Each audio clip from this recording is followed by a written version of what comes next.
Sa paglipas ng edad, lalo na lampas 60, nagbabago ang pangangailangan at sensitivity ng katawan. Ang mga senior ay mas madaling maapektuhan ng mga nakakalaso na sangkap tulad ng methylmercury at mas kailangan din nila ang protina, omega-3 fatty acids, vitamina D at mineral para mapanatili ang kalakasan ng puso, mga buto at kalamnan. Hindi lahat ng isda ay pare-pareho. Ang ilan ay may mataas na antas ng mercury o contaminant na maaaring makasama kung madalas kainin, habang ang iba naman ay mababa ang toxin at mayaman sa omega-3, na napakahalaga para sa kalusugan sa katandaan. Bilang panuntunan, pinagpapayo ng mga autoridad na pumili ng iba't ibang uri ng isda, iwasan ang mga kilalang mataas ang mercury at kumain ng isda ng regular dahil sa benepisyo nito sa puso at utak. Pero dapat alam natin kung alin ang uunahin at alin ang iiwasan. Marami sa ating kabayan ang lumaki sa pagdahi ng isda. Alaala ng mga lola at lolo na nagluluto ng sinigang na bangus, pritong tilapia sa tabing palengke o sardinas na kasama sa kanin tuwing umaga. Ang mga karanasang iyon ay mahalaga, ngulit nagbago na rin ang paraan ng paghahalaman, pag-aalaga at pagkuha ng isda. May mga palaisdaan, may imported at may wild caught. Kung ikaw ay senior na may mataas ang presyon, may problema sa bato o may sakit sa puso o uminom ng maraming gamot, mas kailangan mong maingat. Bago tayo magsimula, sabihin mo sa akin sa mga komento, anong isda ang karaniwang mong binibili kapag namimili ka sa palengke? Sa susunod na mga talata, tatalakayin natin ng detalyado ang 3 uri ng isda na dapat iwasan dahil sa mercury o farming practices, at 3 uri na dapat isama sa pang-araw-araw o regular na dieta dahil sa proteksyon at nutrients na hatid nila, kasama ang praktikal na payo para sa pagpili, pagluluto at dalas ng pagkain. Pinagbatayong natin ang payo sa gabay ng FDA at sa rekomendasyon ng mga kilalang organisasyon para sa puso at nutrisyon. 3 uri ng isda na dapat iwasan ng mga senior. Mapanganib na isda bilang 3. Swordfish o malasugi. Ang swordfish o malasugi, isang malalaking isda na kilala dahil sa pangalang nitong espada, ay isa sa mga kailangang iwasan ng mga seniors dahil sa mataas na level ng methylmercury na naipon sa laman nito. Ang methylmercury ay isang neurotoxin na kung madalas na expose sa matatanda, ay maaaring magpalala ng problema sa memorya, magdulot ng tingling o pamamanhid at makaapekto sa puso at nervous system. Bagay na lubhang seryoso para sa mga may umiiral na kondisyong medikal. Ayon sa mga tagubilin ng FDA-EPA, makabubuting iwasan ng swordfish at iba pang malalaking predator gaya ng shark at tilefish dahil mataas ang mercury content nila. Para sa karamihan ng mga matatanda na kumakain ng isda ng madalas, ang paglimit sa mga high mercury fish ay makakatulong upang mabawasan ang pagtaas ng mga hindi kanais-nais na epekto. Sa personal na karanasan ng maraming senior na kilala ko, may mga lolo na matagal nang mahilig sa pritong malaking isda, pero nang dumaan sa regular na check-up, napansin nilang bumaba ang kanilang cognitive sharpness. Ang kanilang doktor ay nagrekomenda iwasan ng malalaking predator fish at pumili ng maliit na oily fish para sa omega-3. Praktikal na payo, kung mahilig ka sa seafood, pumili ng isdang may mababang mercury at mataas ang omega-3, halimbawa, sardinas o salmon, para makuha ang proteksyon para sa puso nang hindi nalalantad sa mataas na mercury. Para sa seniors na may malubhang problema sa bato o buntis na caregiver sa bahay, huwag kainin ang swordfish kahit paminsan-minsan. Kapag bibili, itanong ang pinanggalingan at kung fresh o frozen. Ang wild-caught malalaki ay karaniwang mas mataas ang mercury. Sa panghuli, tandaan, benepisyo ng isda, omega-3, protina ay mahalaga, pero hindi ito dahilan para kumain ng anumang uri ng walang kaalaman sa panganib. Mapanganib na isda bilang 2, tilapia galing sa palaisdaan. Bakit kailangang mag-ingat? Ang tilapia ay popular at mura sa maraming pamilihang Pilipino, madaling lutuing isda at maraming senior ang kumakain nito ng madalas. Ngunit ang pinagkukunan at paraan ng pagpapalaki ng tilapia, lalo na sa ilang intensive aquaculture, ang dahilan kung bakit kailangang maging mapanuri. May mga pag-aral at pagsusuri at mga report mula sa seafood watchdogs na nagpapakita na ang ilang farm tilapia ay maaaring may mga contaminant, antibiotic residues o feed na mababa ang omega-3 at mataas ang omega-6 na hindi gaanong kapaki-pakinabang para sa anti-inflammatory na pangangailangan ng seniors. May payo ang Monterey Bay Aquarium Seafood Watch at iba pang organisasyon na piliin ang tilapia mula sa maayos na pinagkukunan, mga bansa o produksyon na may mas mahigpit na monitoring, at iwasan ang tilapia na may kahina-hinaang record sa paggamit ng banned antibiotics. Sa kabilang banda, nutritionally, ang tilapia ay mabuting pinagkukunan ng protina at madaling tunawin, isang malaking plus para sa seniors na minsan ay mababa ang appetite o may dental issues. Ang practical na rekomendasyon, kumain ng tilapia na galing sa mapagkakatiwalaang supplier. Kung walang label o hindi mo alam ang pinagmulan, maaaring pumili ng ibang isda na may mas mataas na omega-3 at mababang toxins, sardinas, bangus, salmon.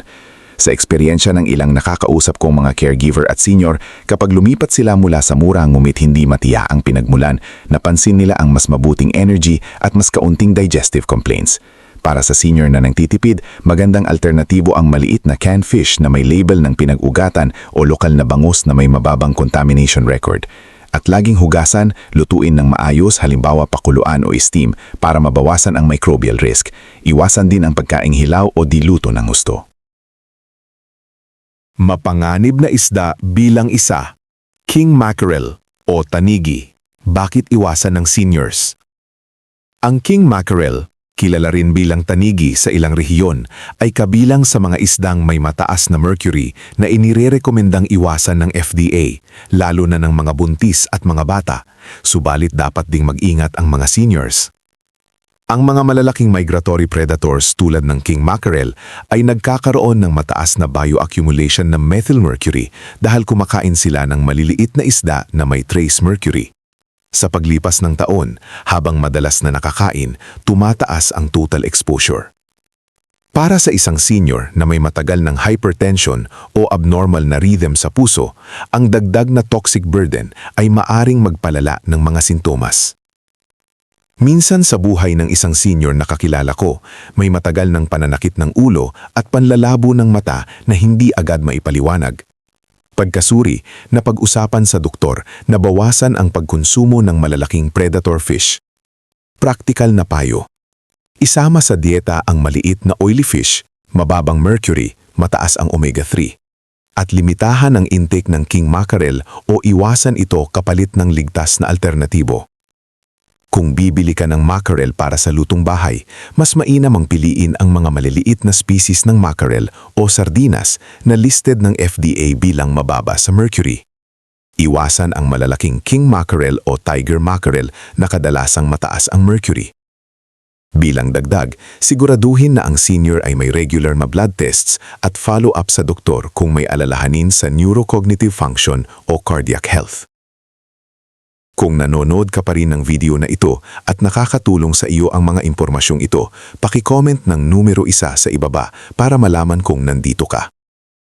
At kung hindi ka pa nakasubscribe, inirerekomenda kong mag-subscribe ka at i-on ang bell notification para hindi mo makaligtaan ang mga susunod na videos. Ang iyong suporta ay tumutulong sa amin na makagawa pa ng magagandang content para sa iyo. Ngayon, magpatuloy tayo. 3 isda na dapat kainin ng mga senior. Una, sardinas. Bakit dapat kainin araw-araw o regular? Napatunayang benepisyo para sa seniors. Ang sardinas ay isa sa pinaka-underrated ngunit pinaka-makapangyarihang pagkain para sa kalusugan ng mga senior.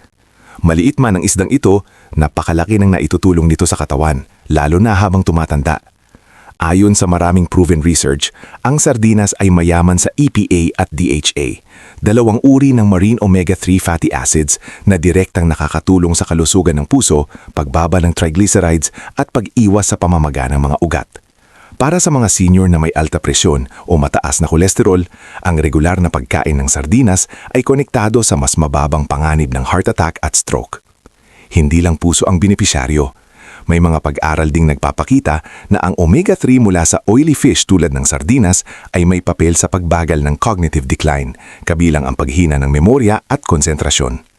Ito ay mahalaga lalo na sa edad 60 pataas, kung kailan mas mataas ang panganib ng demensya at Alzheimer's disease. Dagdag pa rito, dahil ang sardinas ay maliit at nasa mababang trophic level, napakababa ng mercury content nito kumpara sa malalaking isda tulad ng tuna o swordfish. Ibig sabihin, mas ligtas itong kainin ng mas madalas, kahit regular o halos araw-araw. Isa pang malaking bentahe ng sardinas, lalo na ang canned sardinas, ay ang mataas na calcium at vitamin D content nito, lalo na kapag kinakain ang maliliit na buto. Ayon sa Bone Health Research, kritikal ang dalawang nutrients na ito sa pag-iwas sa osteoporosis at bone fractures, isang karaniwang problema ng seniors. Bukod dito, mataas din ang sardinas sa protina na mahalaga sa pagpapanatili ng lakas ng kalamnan at balanse ng katawan. Ligtas na isda bilang 2, bangus o milkfish. Bakit magandang isama ng regular sa pagkain ng seniors? Ang bangus o milkfish ay isa sa pinakapamilyar at pinakaabot-kayang isda sa hapagkain ng mga Pilipino. Mula almusal na pritong bangus, tanghalian na sinigang, hanggang hapunan na inihaw, bahagi na ito ng pang-araw-araw na buhay. Ngunit higit pa sa pagiging masarap at madaling hanapin, ang bangus ay may malinaw na benepisyong pangkalusugan na sinusuportahan ng nutrisyon at pananaliksik, lalo na para sa mga seniors na nais mapanatili ang lakas ng katawan at iwasan ng pamamaga at panghihina. Sa aspekto ng nutrisyon, ang bangus ay mataas sa dekalidad na protina na mahalaga sa pagpapanatili ng muscle mass. Ayon sa mga pag-aaral sa aging at nutrition, ang sapat na protina ay kritikal upang maiwasan ang sarcopenia o ang unti-unting pagliit at panghihina ng kalamnan habang tumatanda. Para sa seniors, ang regular ngunit tamang dami ng protina mula sa isda tulad ng bangus ay mas madaling tunawin kumpara sa matatabang karne, kaya mas banyayad sa tiyan at bato. Bukod dito, ang bangus ay naglalaman ng polyunsaturated fats, kabilang ang omega-3 fatty acids, DHA at EPA, lalo na kung ito ay maayos ang pagpapalaki at pagkain.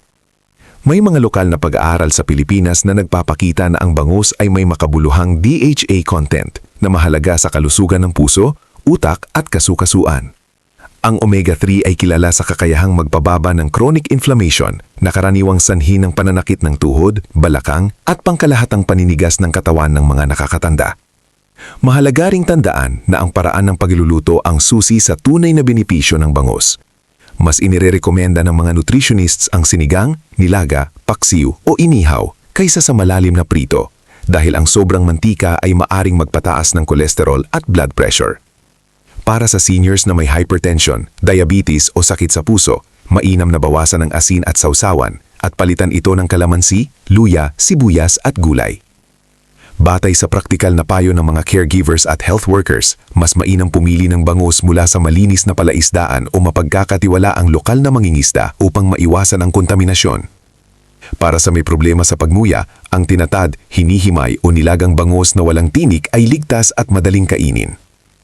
Sa kabuuan, hindi kailangang kumain ng buong bangus araw-araw. Ang maliit hanggang katamtamang serving, 3-4 beses sa isang linggo, na may kasamang maraming gulay at kaunting mantika, ay isang realistic at siyentipikong suportadong paraan upang mapanatili ang lakas, galaw at sigla ng seniors sa paraang Pilipino at praktikal. Kung nanonood ka pa rin ng video na ito at nakakatulong sa iyo ang mga impormasyong ito, paki-comment ng numero 2 sa ibaba para malaman kung nandito ka. At kung hindi ka pa nakasubscribe, inirerekomenda kong mag-subscribe ka at i-on ang bell notification para hindi mo makaligtaan ang mga susunod na videos. Ang iyong suporta ay tumutulong sa amin na makagawa pa ng magagandang content para sa iyo. Ngayon, magpatuloy tayo. Ligtas na isda bilang 3, salmon. Bakit dapat kainin at paano ito makakatulong sa seniors? Ang salmon ay isa sa mga isdang may pinakamatibay na suporta mula sa siyentipikong pananaliksik pagdating sa kalusugan ng seniors. Kilala ito sa mataas na taglay na EPA at DHA, dalawang uri ng omega-3 fatty acids na malinaw na iniuugnay ng maraming pag-aaral sa mas mabuting kalusugan ng puso. Ayon sa mga rekomendasyon ng American Heart Association, AHA, at sa mga nutrition guidelines na binabanggit sa mga fact sheets ng NIH Office of Dietary Supplements, ang regular na pagkain ng fatty fish tulad ng salmon ay nakakatulong sa pagbaba ng triglycerides, pagpapabuti ng blood vessel function at pagbawas ng panganib ng cardiovascular disease, isang pangunahing problema sa edad na 60 pataas. Para sa seniors, lalong mahalaga ang salmon dahil madali itong tunawin kumpara sa maraming uri ng pulang karne. Mataas ito sa high-quality protein na critical upang mapanatili ang muscle mass at maiwasan ang sarcopenia o unti-unting panghihina ng mga kalamnan habang tumatanda. Ipinapakita ng pananaliksik na ang sapat na protina, lalo na kapag pinagsama sa omega-3, ay maaaring makatulong sa mas mahusay na muscle function at lakas ng binti, isang mahalagang aspeto para maiwasan ang pagkakadapa at pagkawala ng mobility sa seniors. Hindi rin dapat maliitin ang taglay na vitamin D ng salmon. Maraming matatanda ang may kakulangan sa vitamin D na iniuugnay sa mahihinang buto, mas mataas na risk ng fracture at kahit sa mood at cognitive issues. Ang regular na pagkain ng salmon ay maaaring makatulong sa bone health, lalo na kung sinusuportahan ng sapat na calcium at maayos na sikat ng araw. May mga pag-aaral din na nagpapakita na ang omega-3 fats mula sa salmon ay maaaring may protective effect laban sa cognitive decline sa pamamagitan ng pagbawas ng inflammation at pagsuporta sa brain cell membranes. Pagdating sa pagpili, kung may budget at access, wild-caught salmon ang kadalasang nirerekomenda dahil sa mas natural nitong diet at profile ng nutrients. Gayon naman, ang farm salmon ay maaari ring maging bahagi ng healthy diet kung pipili ng mapagkakatiwalaang brand at susunod sa mga guidelines. Maraming health organizations ang nagmumungkahi ng 2 servings ng fatty fish bawat linggo upang makuha ang cardioprotective benefits habang iniiwasan ang labis na exposure sa contaminants. Sa aktwal na karanasan ng ilang seniors, ang pagdagdag ng salmon sa kanilang regular na pagkain ay nagresulta sa mas magandang energy, mas maayos na gana sa pagkain at sa ilang kaso, pagbaba ng triglyceride levels sa follow-up laboratory tests, lalo na kapag isinabay sa mas aktibong pamumuhay at balansing dieta. Para maging praktikal at senior-friendly, mainam ang baked salmon na may lemon, kaunting olive oil at malalambot na gulay. Maaari ring itong tinadad at ihalo sa patatas o kanin upang mas madaling nguyain at tunawin. Sa kabuuan, ang salmon ay isang excellent regular choice para sa seniors. Kapag isinama sa balanced diet at sunod ang payo ng doktor batay sa individual na kondisyon sa kalusugan, ang salmon ay hindi lamang masarap kundi isang makapangyarihang pagkain para sa puso, utak, kalamnan at buto habang tumatanda. Pangwakas na kaisipan. Sa pagtatapos, malinaw na ang pinakamahalagang prinsipyo para sa mga senior ay pumili ng matalino, kumain ng iba-iba at isaalang-alang ang pinagmula ng pagkain. Hindi lahat ng isda ay pare-pareho ang benepisyo at sa edad na lampas 60, mas nagiging sensitibo ang katawan sa ilang sangkap na maaaring magdulot ng pinsala. Batay sa mga pag-aaral, ang malalaking predator fish tulad ng swordfish at king mackerel ay mas mataas ang mercury content. Ang mercury ay may neurotoxic effects na maaaring makaapekto sa memorya, balanse at konsentrasyon at may kaugnayan din sa mas mataas na panganib sa problema sa puso, mga kondisyong mas kritikal sa matatanda. Kaya't ang pag-iwas sa mga ito ay hindi pag-aadis ng sustansya, kundi pag-iingat para sa mas mahabang kalidad ng buhay. Mahalaga ring maging mapanuri sa ilang farmed fish tulad ng tilapia at ilang uri ng farmed salmon. Hindi ibig sabihin nito ay masama agad ang mga ito, ngunit ipinapakita ng pananaliksik na ang farming practices, uri ng pagkain, kalinisan ng tubig at paggamit ng antibiotics ay may malaking epekto sa nutritional value at kaligtasan ng isda. Kung pipili ng farmed fish, mas mainam ang may malinaw na pinagmulan at sumusunod sa ligtas at responsableng aquaculture standards. Bilang mas ligtas at masustansyang alternatibo, isama ng regular ang maliliit na oily fish gaya ng sardinas at lokal na bangus. Ang mga ito ay mayaman sa omega-3 fatty acids, EPA at DHA na napatunayang nakabawas ng inflammation, tumutulong sa kalusugan ng puso at sumusuporta sa utak at kasuo-kasuan. Kung may kakayahan, ang pagdadagdag ng salmon sa lingguhang menu ay nagbibigay din ng vitamin D na mahalaga sa buto at kalamnan, isang kritikal na aspeto sa pag-iwas sa panghihina at pagkadulas ng mga senior.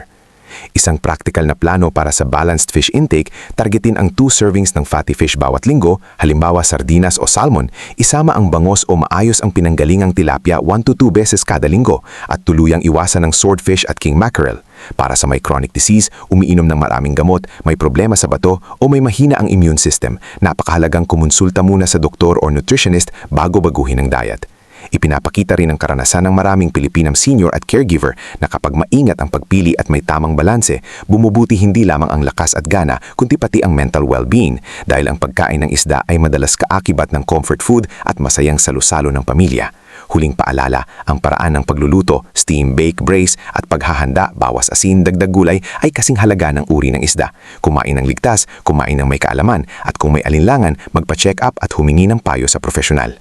Ang tamang pagkain ay pundasyon ng mas produktibo, mas malakas at mas masayang buhay pagkatapos ng 60. Kung nagustuhan mo ang video na ito at nakatulong ito sa iyo, mangyaring i-like, mag-subscribe at i-share. Ang inyong suporta ay tumutulong sa amin na patuloy na gumawa ng magagandang content upang kayo ay mabigyan ng kaalaman at inspirasyon. Salamat sa panonood at inaasahan naming makita kayo sa susunod na video.